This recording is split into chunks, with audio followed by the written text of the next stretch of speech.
ලොකු පියතුමනි පොඩි ප්‍රශ්නයක්. හිච්චෝ මට ලොකු පියතුමනි කියන්න එපා. මට ලොකු තාත්තා කියන්න. මොකද්ද ප්‍රශ්නේ? අනේ මේ පත්තරේ තියෙන නිවුස් එක මට තේරෙන්නේ නෑනේ. මොකද්ද තියෙන්නේ? පුංචි අම්මාගේ නැන්දාගේ දුව සමග 16 හැවිරිදි මාමාගේ පුතා පැන යයි. ඒක පැටලෙනවනේ නෑදෑකම. ඔය වගේ නෑදෑකම් තියෙනකොට නම් අපිටත් තේරුම් ගන්න අමාරු. මං ඒ වෙලාවට කරන්නේ ඔය කියන නෑදෑකම නිකන් අපේ කාට හරි වුණා නම් කොහොමද කියලා හිතන එක. එතකොට ලේසි. දැන් ඔතන හිච්චගේ නෑදෑකම් වලින් ගත්තොත් පුංචි අම්මගේ නැන්දගේ දුව කියන්නේ චේතනා අක්කා. ඊළඟට මාමගේ පුතා කියන්නේ කනිෂ්ක අයියා. චේතනා අක්කයි කනිෂ්ක අයියයි පැනලා ගියොත් කොහොමද? අන්න ඒ වගේ නිවුස් එකක් ඔය කියන්නේ.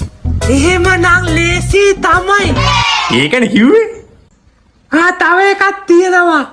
ලොකු තාත්තාගේ බිරිඳගේ අනියම් සැමියාට නිරුවත් ඡායාරූපය වූ පාසල් දැලිය පොලිස් දැලේ.